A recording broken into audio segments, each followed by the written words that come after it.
말씀의 제목을 다 함께 따라해 주시길 바랍니다. 죄를 가볍게 여기지 말라. 죄를 가볍게 여기지 말라. 이 세상에서 사람을 합리적으로 생각하지 못하게 만드는 두 가지가 있습니다. 첫 번째가 뭐냐면은 사랑이에요. 사랑에 빠지면 사람이 합리적으로 생각을 못합니다. 눈에 콩깍지가 씌운다 그러죠. 사랑에 빠지면은. 그러면은 합리적으로 생각할 수가 없어요.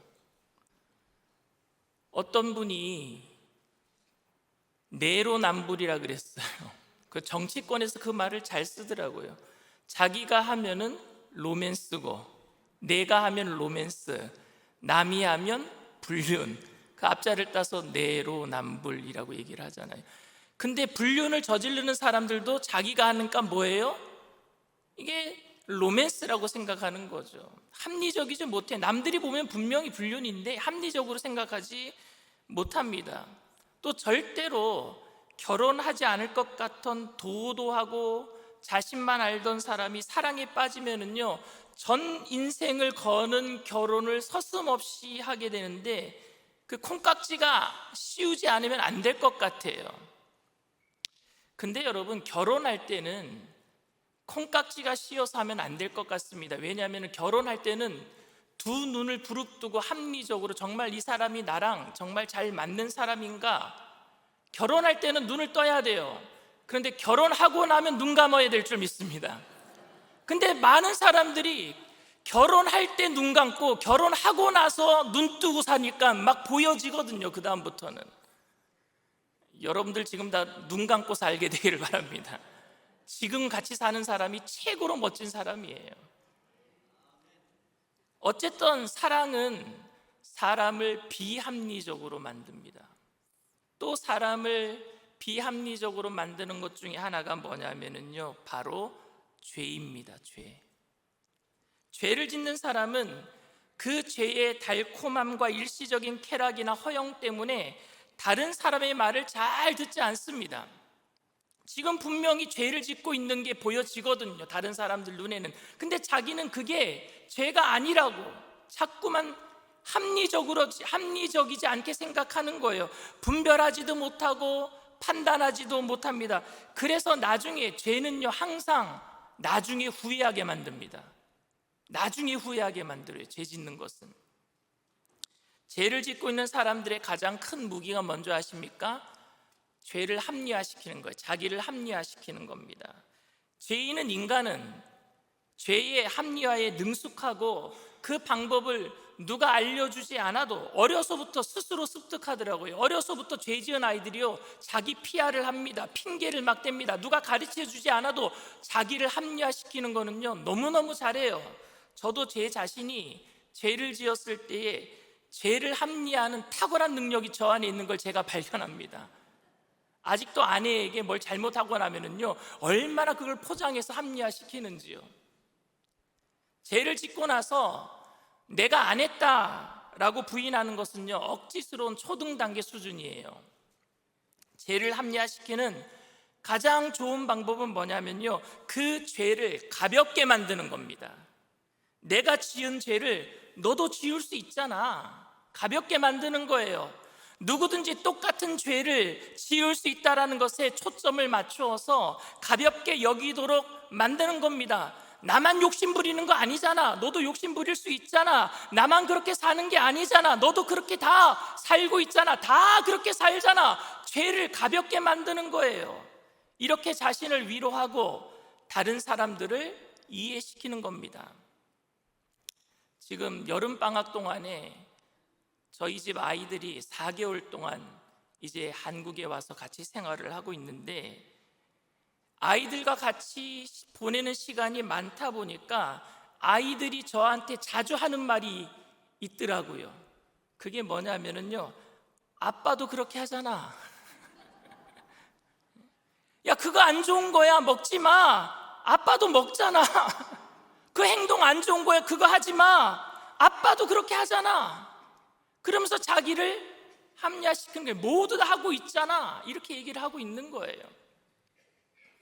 또 다른 죄의 합리화는 어쩔 수 없었다라는 말입니다. 원칙이 아닌 상황을 따르다 보면은요, 모든 상황은 불가피한 상황에 만들어지게 돼 있어요. 나는 그렇게 살고 싶지 않았는데 어쩔 수 없었다. 나는 그 돈을 받을 수밖에 없었다. 내가 그 자리에 갈 수밖에 없었다. 내가 그 말을 할 수밖에 없었다. 내가 그 행동을 할 수밖에 없었다. 이런 불가피한 상황으로 죄를 합리화시키는 거예요. 어쩔 수 없었다. 또 다른 죄를 합리화시키는 방법이 뭐가 있느냐면요, 시선을 흐리게 하는 방법입니다. 결과가 좋은 것으로 인해서 동기나 과정의 죄의 본질을 흐리게 만들어버리는 거예요. 결과가 좋으니까 내가 지금 죄를 지었어도 결과는 좋잖아. 시선을 흐려버리는 거예요.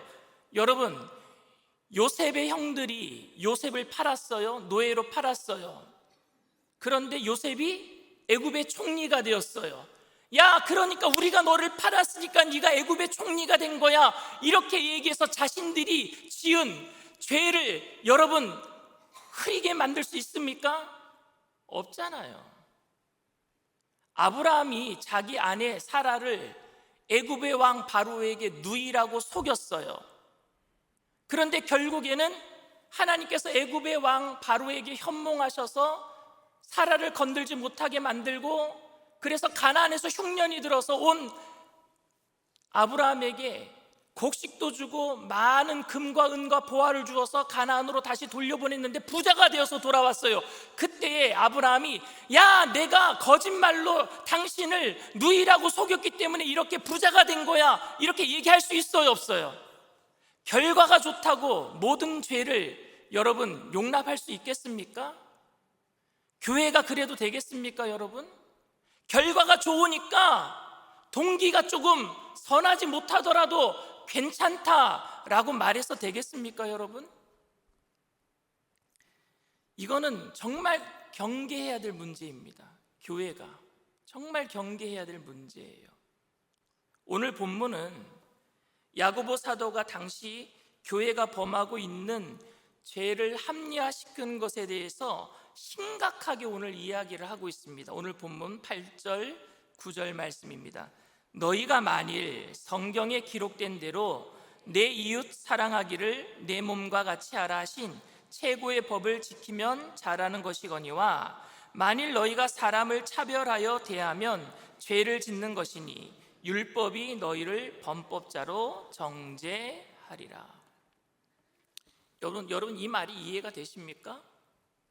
성경 말씀대로 이웃 사랑하기를 자기 몸같이 하는 사람이 어떻게 다른 사람을 차별하는 죄를 지을 수 있다라는 말입니까?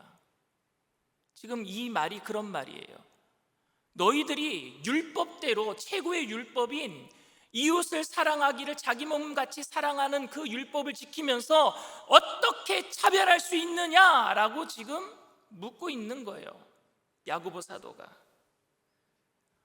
어떻게 율법, 최고의 율법이 10가지 10계명 아닙니까? 그 10계명을 지키는 사람이 어떻게 이웃을 차별하면서 살아갈 수 있단 말입니까?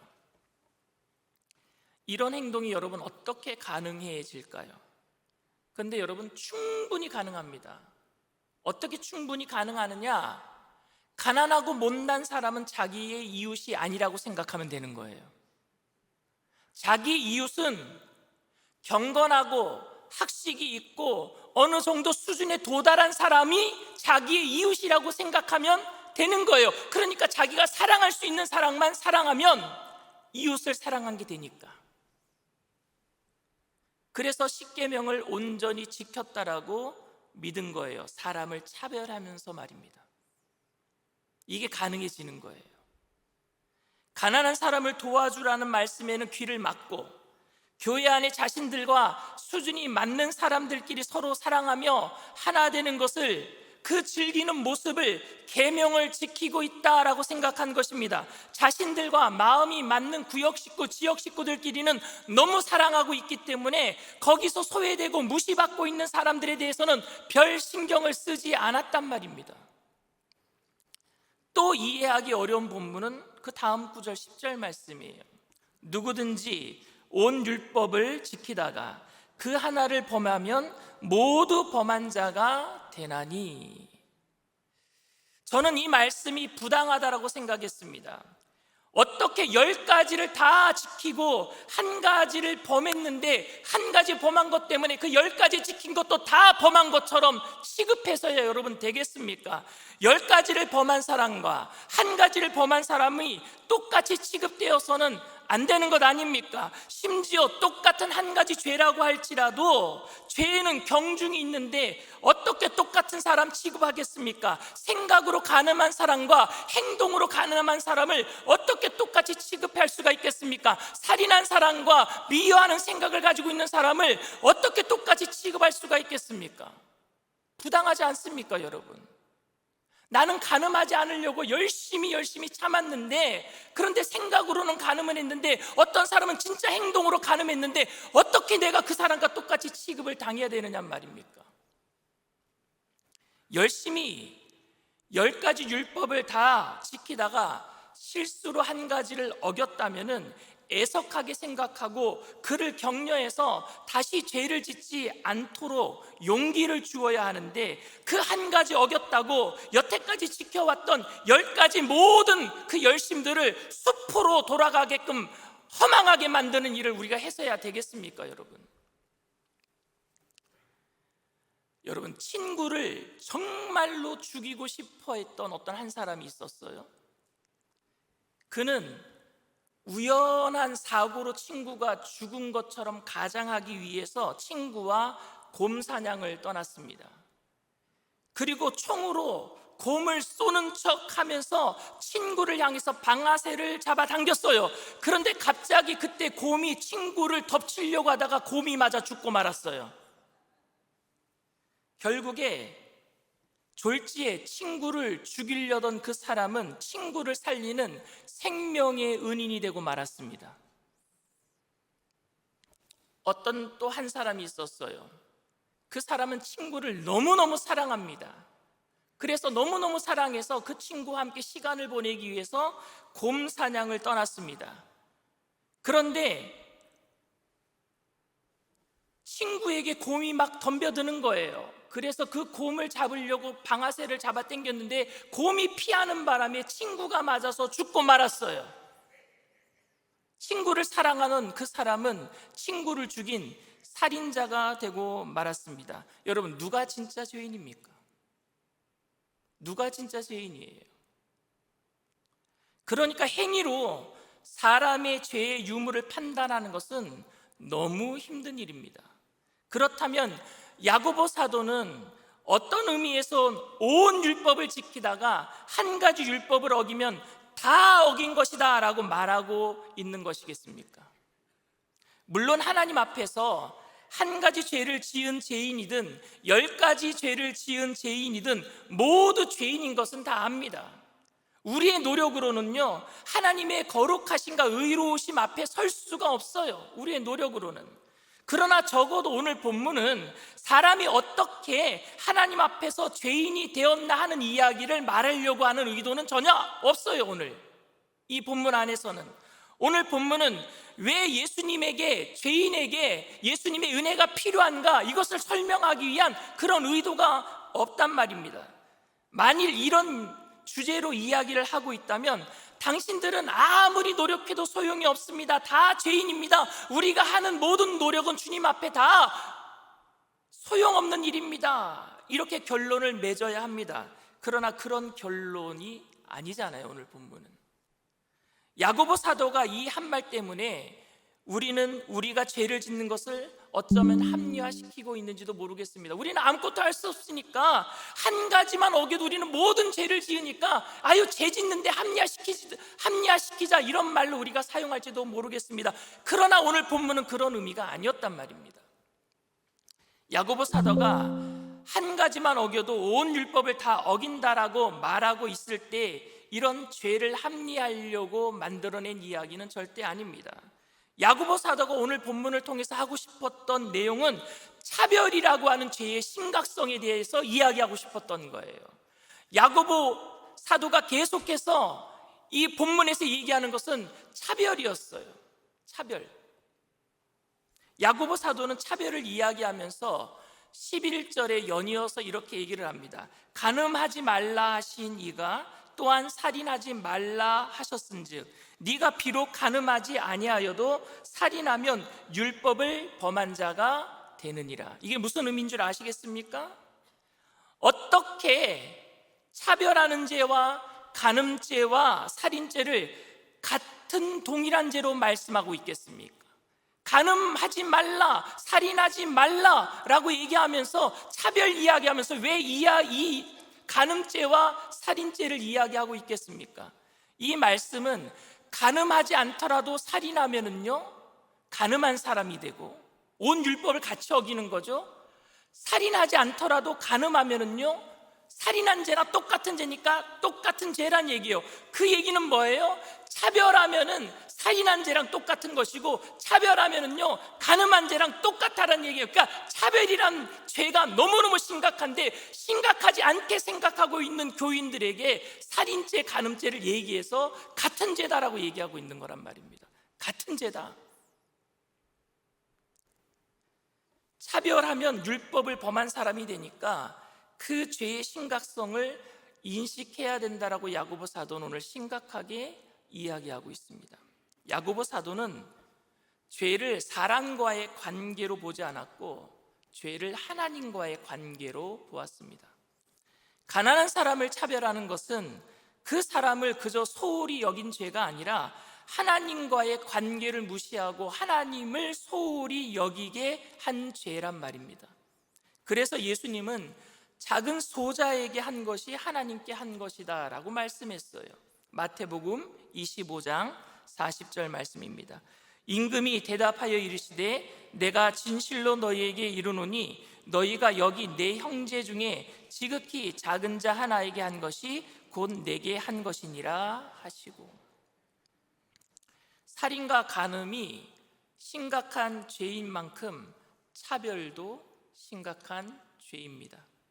교회를 심각하게 만드는 죄는 바로 차별입니다. 한국 교회는 동성애에 대해서 심각하게 생각하고 차별금지법을 열심히 막으려고 노력하고 있습니다.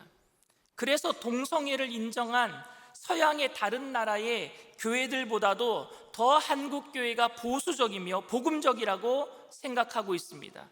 그러나 이러한 행동이 야고보 사도 당시 교회가 자신들 교회만 보수적이고 복음적인 행동으로 자신들끼리 하나가 된 것만을 좋아하고 가난하고 병든 사람들을 차별한 것과 다를 바가 없다면 오늘 우리는 야고보 사도의 이 말씀을 심각하게 받아들여야 됩니다. 돈이 있는 사람, 힘이 있는 사람, 배움이 있는 사람들끼리 모이면 더 성장할 수 있고 교회에 더 큰 도움이 되는 것은 맞아 보입니다. 그런데 그럴 수 있다라는 작은 죄의 틈이 결국 교회를 병들게 하고 있는 것입니다. 이까짓 것 아무 문제가 되지 아니한다라고 생각하는 거예요. 그런데 그게 아니잖아요. 그저 가까운 사람들끼리 모이는 것이 별 문제가 안 된다는 생각에서 조금 잘 사는 사람들끼리 모이는 그런 교회가 만들어지고, 많이 배운 사람들끼리 모이는 교회가 만들어지고, 생활 수준이 어느 정도 되는 사람들끼리 모이는 교회가 만들어지고 있다라면은 그게 결국 교회를 병들게 한단 말입니다. 그게 결국 교회는 그런 모든 차별을 넘어서서 복음의 은혜로 모든 사람을 품어야 될 줄 믿습니다. 모든 사람을 품어야 돼요. 자유주의 신학이 들어오고 종교다원주의 사상이 판을 칠 때에 복음적인 교회는 살인하면 절대 안 된다라고 말하면서, 간음하면은 절대 안 된다라고 말하면서, 동성애하면은 절대 안 된다고 목숨 걸고 사수했습니다. 그런데 그랬던 교회가 가난한 사람과 병든 사람을 차별했기 때문에 세상의 지탄을 받고 있지는 않습니까? 그러면서도 교회는 우리는 모든 죄를 안 짓기 위해서 노력했습니다, 율법을 다 지켰습니다, 우리 스스로를 합리화시키고 있지는 않습니까?